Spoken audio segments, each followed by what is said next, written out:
Hello students, ये आपकी class first year की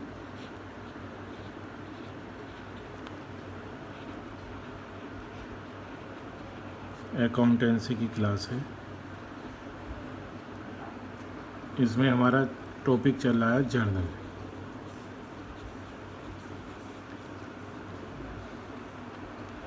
जिसे हम रोजनामचा भी कहते हैं। रोजनामचे में व्यापारिक लेन देनों को सबसे पहले लेखा किया जाता है। व्यापारिक लेन देनों को लेखा करने की पहली पुस्तक है, जिसमें हमने कुछ सामान्य विशेष एंट्रियों पर चर्चा की है। अब एक नया कंसेप्ट से संबंधित एंट्रियों को जानने से पहले हमें उसके बारे में समझना होगा, और वो कंसेप्ट है GST.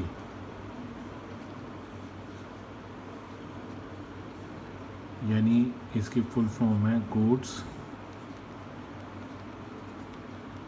And service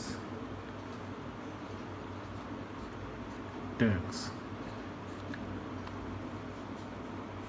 goods and service tax, इसका हम आज एक सामान्य परिचय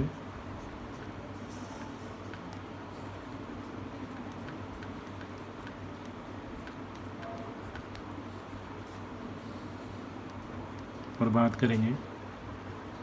क्या है जीएसटी? हमारे देश में पहले वस्तुओं के उत्पादन से लेकर वस्तुओं के सप्लाई या सेवाओं की सप्लाई पर विभिन्न राज्यों द्वारा, केंद्र सरकार द्वारा अलग अलग टैक्स लगाए जाते थे। लेकिन एक राष्ट्र एक कर के सिद्धांत को फॉलो करते हुए हमारे देश की केंद्रीय सरकार ने 1 जुलाई 2017 को विभिन्न अप्रत्यक्ष करों को समाप्त कर दिया और इन करों के स्थान पर केवल एक कर जीएसटी लागू किया गया। ये जो विभिन्न करों का स्ट्रक्चर था, देखिए, कर जो है टैक्स, वो एक सरकार का प्राप्ति का स्रोत होता है, जहाँ से सरकार को धन की प्राप्ति होती है, जिस धन का प्रयोग सरकार द्वारा देश की मूलभूत सुविधाओं, मूलभूत आवश्यकताओं को पूरा करने के लिए आवश्यकता होती है जिस धन की, उसकी प्राप्ति का एक स्रोत होता है कर। हमारे देश में कर जो है वो 2 प्रकार के हैं। एक प्रत्यक्ष कर कहलाता है और एक अप्रत्यक्ष कर कहलाता है। प्रत्यक्ष कर वो होता है जो जिस व्यक्ति पे लगाया गया है उसी व्यक्ति द्वारा पेमेंट किया जाएगा। अप्रत्यक्ष कर वो होता है जो जिस व्यक्ति पर लगाया गया है पेमेंट करेगा, लेकिन उसकी कलेक्शन किसी दूसरे व्यक्ति से होती है। तो ये जो जीएसटी है वो एक अप्रत्यक्ष कर है। जैसे दुकानदार जब कोई माल बेचता है अपने ग्राहक को, तो माल बेचने पे जो कर दिया जाना है वो दुकानदार द्वारा दिया जाना है, लेकिन उस कर की प्राप्ति वो अपने ग्राहक क्रेता से करता है और उसका पेमेंट सरकार को कर देता है। पहले विक्रय पर विक्रय कर, सेल टैक्स लगता था, ट्रेड टैक्स था, या वैट आया था, फिर एक्साइज ड्यूटी थी। इन विभिन्न प्रकार के करों को, जिनकी दर प्रत्येक राज्य में अलग अलग थी, इन सभी करों को समाप्त करके सरकार ने एक नई कर प्रणाली जीएसटी लागू की है। यानी किसी भी माल, गुड्स का मतलब है माल, और किसी भी सर्विस यानी सेवा, जैसे डॉक्टर द्वारा जो सेवा दी जाती है, वकील द्वारा जो सेवा दी जाती है, ट्रांसपोर्ट कंपनी द्वारा जो सेवा दी जाती है, उन पर इन विभिन्न माल और सेवाओं की पूर्ति पर यानी सप्लाई पर, जब भी कोई माल या सेवा सप्लाई की जाएगी, वो जितने भी स्तरों पर सप्लाई होगी, प्रत्येक स्तर पर जीएसटी कैलकुलेट किया जाएगा। हालांकि जो जीएसटी का पेमेंट एक बार किया जा चुका है, उसका क्रेडिट बेनिफिट मिलता है। वो कैसे मिलता है, वो आगामी कक्षाओं में, आगामी क्लासेस में चर्चा की जाएगी। अभी तो आप ये मान लीजिए ए ने कोई माल ख़रीदा है और उसको बी को बेचा है, तो पहले तो ए ने जिससे ख़रीदा है उसको जीएसटी का पेमेंट करेगा। वो जीएसटी है जो इसने पेमेंट किया है। इसने जब माल बी को बेचा है तो इसने बी से जीएसटी प्राप्त किया है। मान लीजिए ए ने जब माल ख़रीदा तो इसने 200 रुपये जीएसटी के पेमेंट किए हैं, और बी को जब इसने माल बेचा है तो इससे 240 रुपये कलेक्ट किए हैं। तो इन 240 में से जो 200 रुपये ऑलरेडी पेमेंट कर चुका है, उसको माइनस करके ये 40 रुपये जो एक्स्ट्रा है उसका पेमेंट ए द्वारा सरकार को किया जाएगा।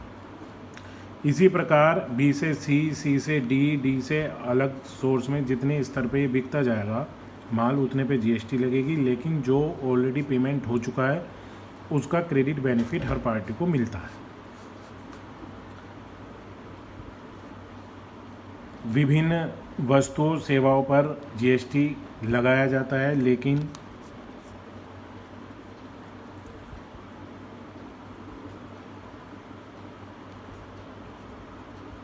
पेट्रोलियम,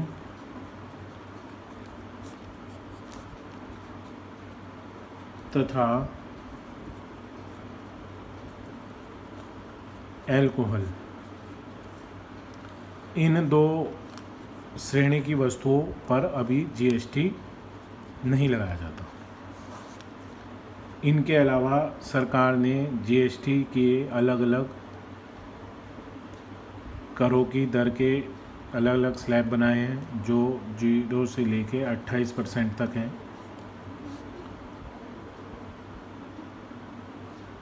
उन पे भी चर्चा की जाएगी कि कौन से 0 में है, कौन से 5% में है, कौन से 8% में है, कौन से 12% में है। जीएसटी को मुख्य रूप से 3 भागों में बांटा जाता है: सीजीएसटी, एसजीएसटी और आईजीएसटी। सीजीएसटी तब लगता है जब माल एक राज्य के अंदर बेचा जाए।